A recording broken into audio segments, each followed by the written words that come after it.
Hello, viewers. Tim Pool here with the Huddle, and we've got another interview with a returning guest here, Arturs Zagurilo, CEO of GammaPlus. Arturs, thanks for joining us. Thank you, Tim. Very happy to see you again, and thanks for having me today with you. Yeah, looking forward to speaking about what I think will be some interesting topics again. You spoke to us last time about Gamma Stack. Today we're with GammaPlus. But since we last spoke, anyway, tell us about the latest updates for yourself. Obviously, as you can say and tell from the role itself, I got promoted. So we opened the company GammaPlus, which is our turnkey B2B iGaming company. The last time when we spoke with you, I think in February, this time we were just in preparation stage. And right now already we have everything in place, the company structure, the website, the team as well. We went to different exhibitions as well, promoting GammaPlus. And the moment I'm most proud with, obviously, we also finally opened the office in Riga, where I'm born and raised. So we have a nice, cozy office for our team, a place which we can call home. This is very nice for us. Congratulations on the promotion and all those Thank you. developments. And February, yeah, time really flies. I mean, it doesn't feel like it was February when we last spoke. And Yeah, yeah. yeah, That was February. At that time, I was, I think, in Bali. Right now, I'm in Riga here, sitting in a pretty cold environment. It's already 3 degrees in Riga. So yeah, the time changes as well, definitely, in the environment. yeah. I think between now and let's say the one of the next biggest shows, Ice, it's probably going to get colder for you. Most likely, yes. Most likely, yes. Actually, we are right now also in very big preparations for Rice, Hmm. for Rice Barcelona. We have very big hopes. And by the way, telling about the year as well, as I said, yes, we started to promote Gamma Plus a lot. We went for a couple of exhibitions. We had tremendous success in SBC Lisbon as well with the booth. And already in Ice Barcelona, we're going to have a stand with Gamma Plus, Gamma Stack, and Gamma Sweep, all three brands combined in one. So, Tim, if you're going to be there, I'm sure you're going to be there. Please feel free to join. Absolutely, we'll do. And I guess, well, I guess we can link it to what we want to talk about today is agility and flexibility, kind of with tech and with company processes. But I suppose that ties in with what we're saying, in that it's been a few months since we last spoke, but you've had a lot of developments in that time, and that maybe acts as proof of concept of what we're going to discuss. In terms of agility and being nimble and speed to market and things like this, tell us your thoughts about company size and speed. Hmm.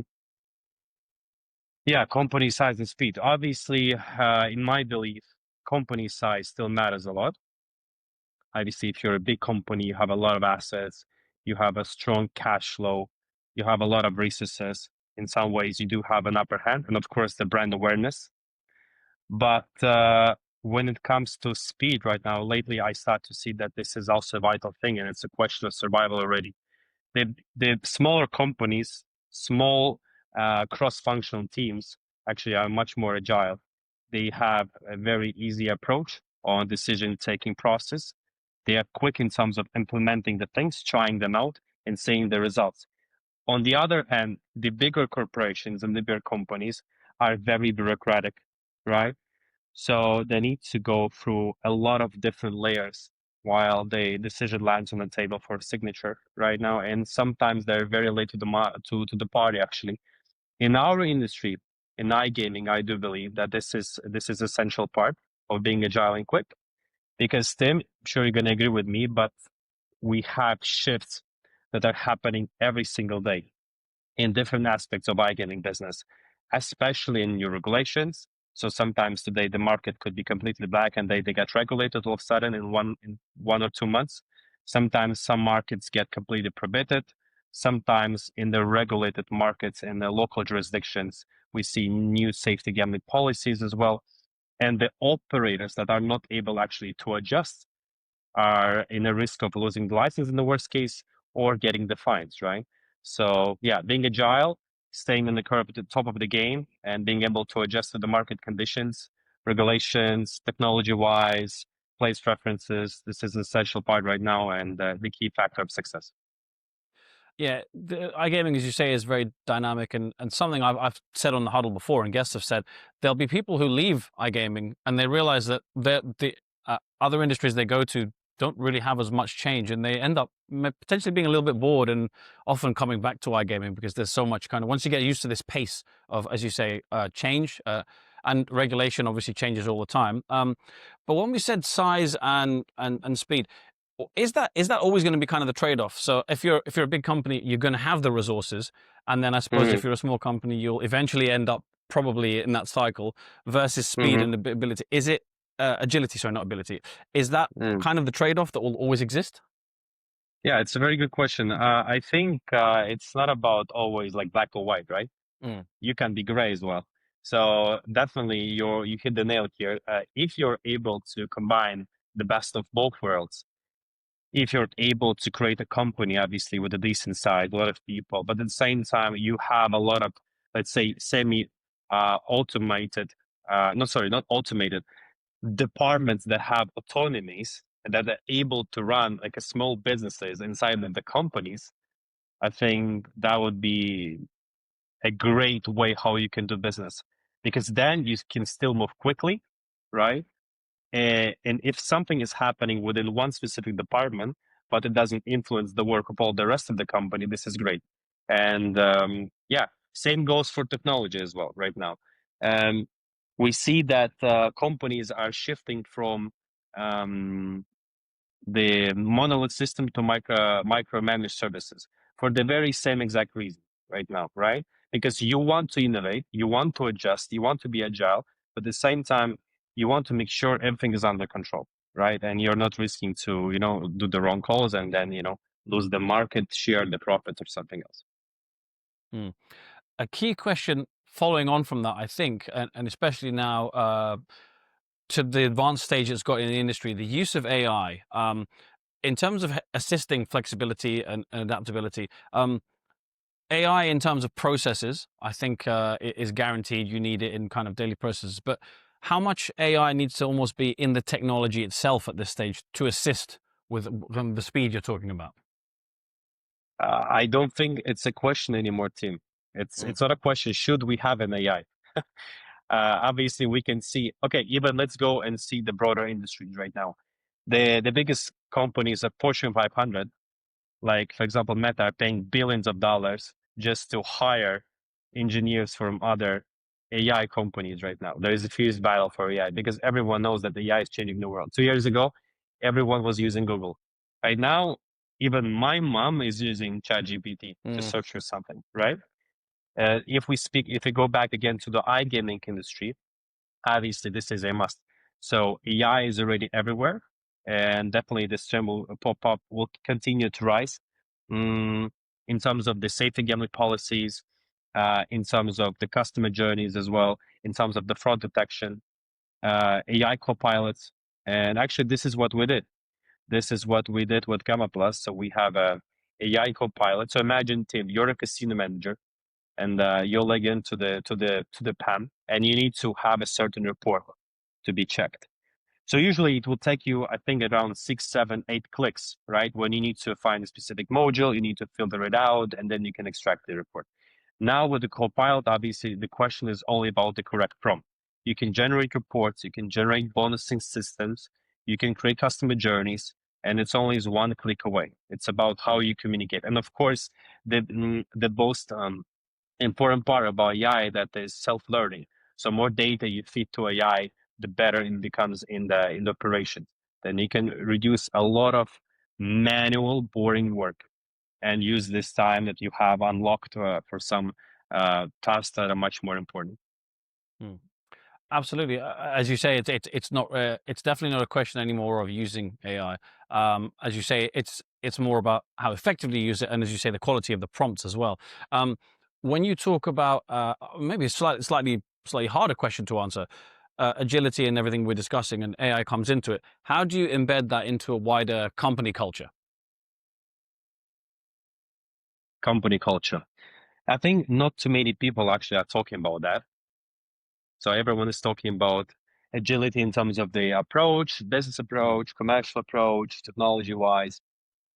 But we do need to remember actually that companies are made by people, and it's starting from the employees that you have in the company and what type of mindset they have. I remember, Tim, we discussed already this with you in the previous interview we had in February, and I was sharing already my idea and philosophy about actually embracing the culture of safety, where people can do mistakes, people can share their thoughts and ideas. In GammaPlus and GammaStack, every voice is heard. Every voice counts as one. I would say we have a democracy to a certain degree, obviously, where people can, in open space, discuss different problems and the solutions, right? And we then see the fresh perspective. Moreover, this is a very interesting fact. Up to the 30% of decisions right now that we took in the last 1 or 2 years are coming as a propositions from the fresh employees, from the employees that were never hired or never employed in the iGaming industry before. Why? Because they have fresh mindset and fresh perspective. They see the things from the different angle.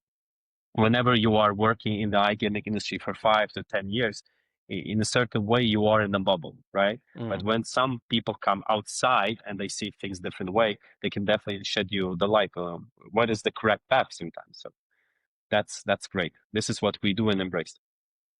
Absolutely, you can definitely see the value of a fresh approach, because even, let's say, what we're discussing now, I come from, the gaming media background. You come from CEO in iGaming.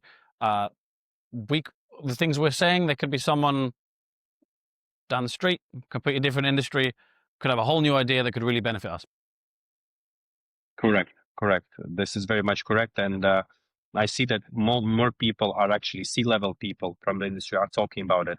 Are talking about the fact that we actually need to think about hiring people from other industries as well. Because before that, everyone was so focused and narrow-minded about hiring people only from my gaming industry. They need to have 5+ years of experience. But now we also open the doors to the freshers, and we see tremendous results. So completely agree with you. In terms of development cycles, so what we're talking about here in terms of agility and speed, flexibility, being nimble, how does that affect? So traditionally, you kind of look at things over a year, 12 months. hmm Is that too long now for kind of a dynamic industry such as iGaming specifically? hmm hmm Forget about it, Tim. It's completely gone. It's dead. It's dead. If you allow yourself to spend 12 months for doing the roadmap and executing the plan, come on. I mean, it's not serious. You need to have a dynamic thinking because, again, coming back to the, I think, very first question of yours, right? There's so many things that are changing in iGaming, regulations wise as well. Obviously, you need to adapt and adjust the game preferences as well, different technologies. If you are still working on a legacy platform, let's say, and then definitely don't have any chance to grow. Example, the online casinos that were launched in 1990s. Some of the companies we still know very much, they exist on the market, but they lost a lot of market share. They lost completely the monopoly that they had. Why? Because probably they were very much in the comfort zone. They were not able to experiment, to try the new things, to be flexible and agile. On the other hand, we see companies that went live with their games portfolio with the old new idea, let's put it this way. They launched their companies 5 days ago, and right now they completely dominate the field. Why? Because they were initially small, they were able to test ideas, implement them, get the real feedback from the customers, not only from the operators, but from the end customers, implement it in real life. And now we see that, as I said, they have a huge monopoly. So yeah, it's all about staying on top of the game. It's a question of actually either you are chasing the trends or you are the trendsetter. And this is the decision you need to take. And also a certain risk. Yeah. A challenge, though, a potential pitfall, let's say. So, if we were to do if you were to do anything quicker, take less time, we were brought up correctly, hopefully, by our parents to tell us that if you're too quick, you don't spend enough time on it, Mm-hmm. you can make mistakes. It's not going to be as thorough. Mm-hmm. So how do you kind of embrace this approach that you're describing, which obviously you're describing examples where it gives you results, but how do you embrace that and still ensure stability and ensure that you're not being essentially too quick and kind of not looking at all the possibilities? Yeah. In terms of, let's say, product and IT and deployment overall, we have different processes, monitoring systems, testing pipelines that are helping us to make sure we do everything correctly, and there's a less chances for different mistakes or bugs. In terms of business in general, what we do is we are trying to collect as much of data as we can, and to do the best educated guess. But why I say guess, because you can't have 100% information in the market, especially in such a fast-paced market or industry, such an iGaming, right? So if we gain at least 70% of the knowledge about specific problem and solution, this is more than enough to go for it and pull the trigger. As you said, Tim, yourself, right? It's a question, it's a dilemma of the balance. If you are trying to be pixel perfect in every single way possible, you're too late to the party. You're too slow. And then again, you're chasing the trends.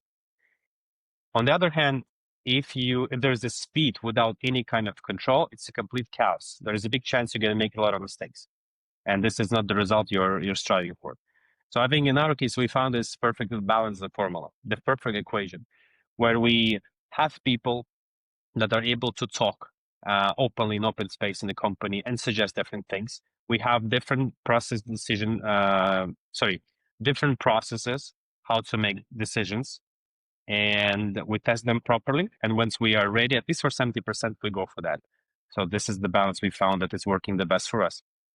Yeah, I think that's really interesting. I mean, it's a commendable approach, but the 70% number, it doesn't have to be exactly 70%, but around that figure, it's yeah, I know what you mean. It's kind of a ballpark, but it's a figure that I've heard mentioned before, because if you do, as you say, if you're trying to be efficient, if you do the main processes, often if you're tinkering, let's say a classic example of writing an essay when we're all in school or university, a couple of tweaks at the end, if you spend hours doing those, it's not worth the difference it'll make. And in this case, it won't be worth the difference in the bottom line in the GGR, for the amount of time you spend on it. That's part of the balance, I guess. Correct, correct. It reminds me of a good story of when I was starting my career. There was one casino operating, building their platform. They didn't want to go with MVP completely. They wanted to have a pixel perfect website. They spent, I think, 16 months only on UI UX. And by the time they launched, they understood that completely the market trends changed. Mm. The things that they started initially 16 months ago are right now are not having any demand whatsoever. Not the game categorization the way they did it, not the structure of the website, nothing. And obviously, I don't need to tell you that they didn't have much of success. So Yeah. yes, it's very much short. You need to go with MVP. Go with MVP, and the market will tells you the best what you should adjust and how. Otherwise, the rest, all the discussions, is just a theory on a paper, and nobody knows how much is it related to reality.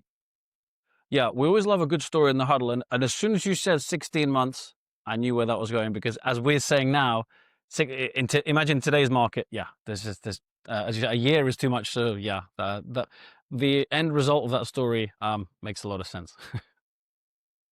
Yeah, yeah. I don't think it's surprising for anyone. Yeah. Final area, kind of using everything we've discussed to look ahead. What does broadly, what does what we've been discussing mean for 2026, but also for GammaPlus itself? What have you Hmm. got? You've already talked about kind of some marketing plans at the shows, but what are you Hmm. offering in 2026? And I almost don't want to say roadmap given what we've been discussing, but what's the plan for you guys? Yeah, yeah. So obviously, we're using the legacy of GammaStack platform. So for us, it's easier. We're kind of startup inside of the company as well, already with a big brand and big name. It's easier to accelerate. But we also understand that we need to switch a bit in terms of the mindset from the product-based business to the project-based business. And that being said, for example, in terms of technology, what we're doing right now and the end of the year in 2026, we're shifting from the source code kind of a different instances system towards multi-tenant system, which will help us to reduce the deployment time drastically from 3-4 months on average for a project down to 3-4 weeks. Same we do with the library of different templates for the front end, the different kind of options that operators can choose. Same we understood that right now there is a big trend for obviously creating a one-stop solution for the operator. Operators want to come and have a plug and play, especially it comes to the turnkey business. So right now we already launched the casino aggregation and doing the needed partnerships. And also we are opening our own payment gateway. So to make sure there is a whole ecosystem where customers come, they have GammaPlus as the turnkey kind of a software. GammaPay is for the payments. Gamma Casino, let's call it. We didn't think about the name though. Still for the aggregation, and obviously everything under one single API, everything under one single integration in one package. This is about the adjustments, and in terms of innovations as well. Obviously, we do have big plans. We're willing to become one of the top crypto iGaming platforms on the market. And when I say that, I don't mean us just accepting Bitcoin or USDT, and then usually companies show off and say they're crypto friendly. We're willing to go on a completely different level. What we're trying to achieve right now, we are actually trying to use a lot of different functionalities and things from Bet3 to make sure that gameplay is fair and transparent for the players. We try to see the best practices from the crypto exchanges in some of the gamification tools as well. We are willing to implement different tokenomics across different casino networks we have, right? And even a small DX mini crypto exchange inside of the platform to basically blend two worlds together, the crypto and iGaming world, because we do feel that this is definitely the trend. And we, again, as I said, we don't want to chase the trends, but we do want to become the trendsetters ourselves. Absolutely. I mean, it sounds like you've got a lot planned, but it sounds fantastic. And what I quite like about this discussion we've just had is we've gone through the theory, and then you've ably demonstrated to us how you're doing what we've talked about in practice. So yeah, plenty to come. A lot of work, Yes. must say. Yes, Tim. I hope next time, well, the third time when we're gonna speak, I hope I'm gonna be invited again. Then I'll be able actually to tell you that this is already done, and I'll share the very new plans, very new promising plans we're gonna have with GammaPlus in the future. Well, you're always welcome back, and I look forward to that discussion. I think we'll have to catch up at ICE as well, with the three brands next to each other. Plenty to look forward to. Thank you, Tim. Thank you. Yeah. Take care. See you soon. Yeah. Thanks for your time. Cheers.